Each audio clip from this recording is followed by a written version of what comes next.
எல்லாத்தையும் நான் மன்னிப்பு கேட்டுக்கிறேன். என்னுடைய படங்கள் எல்லாமே அநேகமாக இப்படி நடந்தா எப்படி இருக்கும் அப்படிங்கிறது most of my films concept. இப்போ இந்தியன் டூ அப்படிதான். இப்போ கரண்ட்ல இந்தியன் தாத்தா வந்தா எப்படி இருக்கும் அப்படிங்கிற கற்பனை தான் இந்தியன் டூ. இந்தியன் ஒன் தமிழ்நாட்டுக்குள்ள நடக்கிற மாதிரி கதை இருந்தது. ஆனா இந்தியன் டூ கொஞ்சம் தமிழ்நாட்டை தாண்டி மற்ற மாநிலங்களுக்கும் கதை வெளியுது. ஸோ அதை நீங்க ட்ரெய்லர்லேயே பார்த்துருப்பீங்க. இந்த படத்தை பொறுத்த வரைக்கும் நிறைய கதாபாத்திரங்கள் இருக்கு இந்த படத்துல. மெயினா ஒரு இந்தியன் தாத்தா, அது இல்லாம நிறைய குடும்பங்கள் இந்த கதையில போகும். இந்தியாவில் உள்ள அத்தனை குடும்பங்களும் ஒரு என்கேஜிங்கா பார்க்கக்கூடிய ஒரு படம். படம் முடியும் போது ஒவ்வொருத்தரும் இந்த படம் கொஞ்சம் யோசிக்க வைக்க நான் நம்புறேன். இந்த படத்தை இவ்வளவு சிறப்பா வர்றதுக்கு காரணம் முதல் காரணம் கமல் சார் தான். ஏன்னா பல தடவை சொன்ன மாதிரி பார்ட் ஒன்ல கூட நாங்க 40 நாள் தான் அவருக்கு அந்த மேக்கப் போட்டோம், அந்த ப்ராஸ்தட்டிக்ஸ் மேக்கப். இந்த படத்துல 70 நாள் போட்டிருக்காங்க. அது சாதாரண விஷயம் இல்லை. டெய்லி பொறுமையா 3 hours உட்காந்து மேக்கப் போடணும். அந்த மேக்கப்ல சரியா சாப்பிட முடியாது, ஸ்ட்ரா வச்சுதான் லிக்விடா தான் சாப்பிட முடியும். ஷூட்டிங் முடிஞ்சு நம்ம எல்லாம் போயிடுவோம். ஆனா காலையில ஃபர்ஸ்ட் எல்லாரும் வரதுக்கு முன்னாடி கமல் சார் தான் வருவாங்க. ஷூட்டிங் முடிஞ்சு நம்ம எல்லாரும் போயிடுவோம், கடைசியா அவர் தான் போவாரு. ஏன்னா ஷூட்டிங் முடிஞ்சாலும் அதை கலைக்கிறதுக்கு 1 மணி நேரம் ஆகும். ஃபர்ஸ்ட் பார்ட் 1 ஷூட் பண்ணும்போது முத நாள் கமல் சார் அந்த மேக்கப்ல நிற்கும் போது ஒரு பயங்கர ஒரு சிலிப்பு ஒன்று உண்டாச்சு. இப்போ அதே சிலிப்பு 28 வருஷம் கழிச்சு அவர் ஃபர்ஸ்ட் மேக்கப் டெஸ்ட்டுக்காக போட்டுட்டு வந்தப்போ எனக்கு பயங்கரமா அதே ஃபீலிங் வந்தது. இன்னொன்னு ஒவ்வொரு நாள் ஷூட்டிங் நடக்கும்போது கமல் சாருமே தோணாது, ஒரு இந்தியன் தாத்தா நம்ம பக்கத்திலேயே உழவிக்கிட்டு இருக்கிறாரு, இங்க பக்கத்துல இருக்காரு அப்படிங்கிற ஒரு ஃபீலிங் தான் இருக்கோம். கமல் சார்ன்றதே வராது, அதை நான் ஃபீல் பண்ணேன். அதுவும் இல்லாம அவருடைய உழைப்பையும் அவருடைய டெடிகேஷன் சொல்லிக்கிட்டே போகலாம். பார்ட் 1ல பண்ணும்போது பாத்தீங்கன்னா அப்ப ப்ராஸ்தட்டிக்ஸ் அவ்வளவு அட்வான்ஸ்டு ஸ்டேஜ்ல கிடையாது. அதனால ரொம்ப திக்கா இருக்கும்.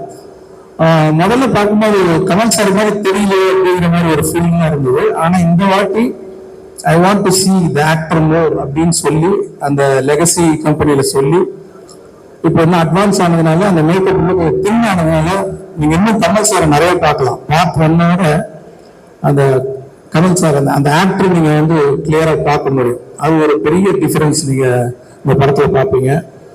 பல காட்சிகளை ரொம்ப சிரமப்பட்டு நடிச்சிருக்காங்க. ஆடியோ ஃபங்க்ஷன்ல சொன்ன மாதிரி ஒரு சீன் 4 நாள் ரோப்லயே தொங்கி நடிச்சாங்க. அதாவது ஒரு சீன்ல ஒரு ஷாட் ரோப்ல இருக்கும், 2 ஷாட் ரோப்ல இருக்கும். ஆனா காலையில ஈவினிங் பேக்கப் ஆகிற வரைக்கும் ரோப்ல தான் தொங்கணும். அந்த மாதிரி 4 நாள் ரோப்ல தொங்கி நடிச்சாங்க. ப்ராஸ்தட்டிக்ஸ் மேக்கப், வேற ஒரு மொழி பஞ்சாபில பேசணும், நடிக்கணும். அப்புறம் என்னன்னா அது 48 frames ஸ்லோ மோஷன்ல எடுக்கிறோம். அதனால அது என்ன பண்ணணும்னா முதல்ல டயலாக பேசி நாங்க ரெக்கார்ட் பண்ணோம். 12 framesல ரெக்கார்ட் பண்ணோம். ரெக்கார்ட் பண்ணோம்னு அது ஃபாஸ்டா பிளே ஆகும். உங்களுக்கு தெரியல, சிக்கி சிக்கி சிக்கின்னு ஒரு மாதிரி ஃபாஸ்டா வரும் சவுண்டு. இப்ப அந்த சவுண்டை பிளே பண்ணி அந்த ரோட்ல தூங்கி அந்த ப்ராஸ்தட்டிக்ஸ் மேக்கப்போட பஞ்சாபி பேசி அதுக்கு சிங் பண்ணி நடிக்கணும். அவ்வளவு வேகமா போற அந்த சவுண்டுக்கு கேட்ச் பண்ணி நடிக்கிறது யாராலும் முடியாது எனக்கு தெரிஞ்சு. அவ்வளவு சிறப்பா பண்ணியிருக்காங்க. பத்தாவதுக்கு கையில ஒரு ஆக்டிவிட்டி, கை ஏதோ வரைஞ்சுக்கிட்டே இருக்கும்.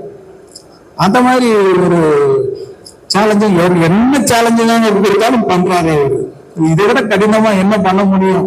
அதுக்குன்னு ஃபோர்ஸ் பண்றது இல்ல. அந்த காட்சி அமைப்பு இப்படி இருக்கும்போது அவ்வளவு பெஸ்டா பண்ணி கொடுத்துருக்காங்க. இன்னொன்னு அவர் வர ஒவ்வொரு காட்சியுமே நான் ஒரு மோர் தென் டைரக்டர் ஒரு ஆடியன்ஸா பார்க்கும்போது ஒரு பிரமிப்பு இருக்கு. அப்படியே பார்த்துக்கிட்டே இருக்கிற ஒரு பிரமிப்பு. இன்னும் கொஞ்ச நேரம் அவர் பார்க்கணும், மறுபடியும் எப்போ வருவாரு அப்படிங்கிற ஒரு ஃபீலிங் இருந்துகிட்டே இருக்கு. அவ்வளவு சிறப்பா நடிச்சிருக்காங்க.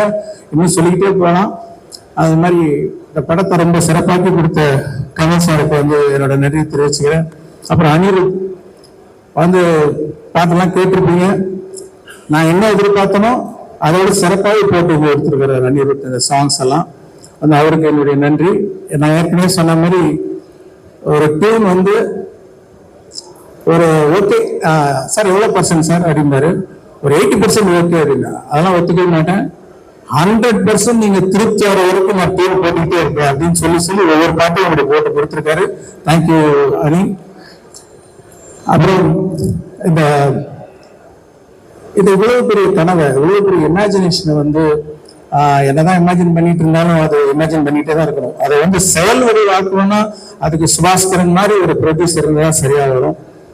அவருடைய சப்போர்ட்னாலதான் வந்து நான் என்னெல்லாம் நினைச்சனோ அதை வந்து ஒரு படமாக்கி பார்க்க முடியுது. ஸோ அவருக்கு என்னோட நன்றி தெரிவிச்சுக்கிறேன். இந்த படம் கம்ப்ளீட் ஆகிறதுக்கு உருவாந்த தமிழ் குமரன், செல்வமூர்த்தி அவர்கள், அவங்களுக்கு என்னோட நன்றி.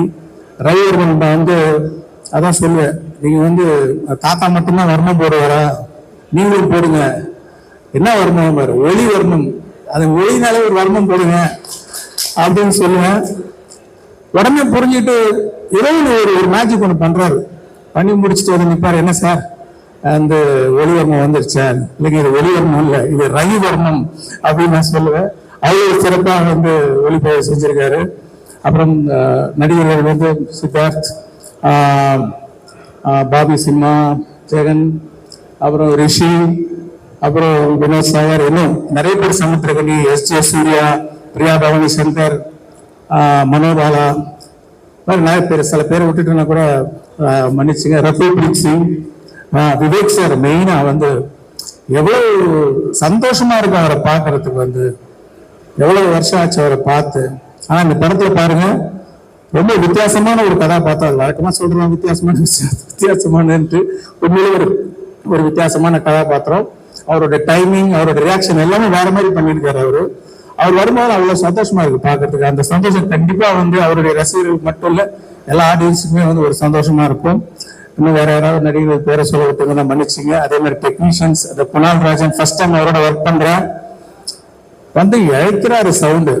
அதாவது ஒரு சின்ன பாத்தீங்கன்னா அந்த ட்ரைலர் நிறைய ஷார்ட்ஸ், நிறைய டீடைல்ஸ், அத்தனைக்கும் சத்தம் கேட்கணும். ஏன்னா இந்த பக்கம் மியூசிக் போயிட்டு இருக்கு, இந்த பக்கம் டயலாக் போயிட்டு இருக்கு, இந்த பக்கம் எஃபெக்ட்ஸ் போயிட்டு இருக்கு. இதுல எதுவுமே மிஸ் ஆகாம எல்லா சவுண்டும் கேட்க வைக்கிற ஒரு நல்ல மேஜிக்கை பண்ணியிருக்காரு குணால். அவருக்கு என்னுடைய நன்றி. இந்த படத்துக்காக வச்ச அத்தனை பேருக்கு என்னுடைய நன்றியை நான் தெரிவிச்சுக்கிறேன்.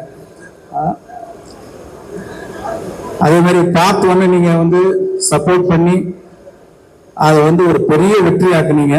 அதே மாதிரி இந்த படத்தை நீங்க எல்லாம் சப்போர்ட் பண்ணி பெரிய வெற்றியாக்குன்னு உங்கள்கிட்ட நான் தாழ்மையாக கேட்டுக்கிறேன். நன்றி, வணக்கம்.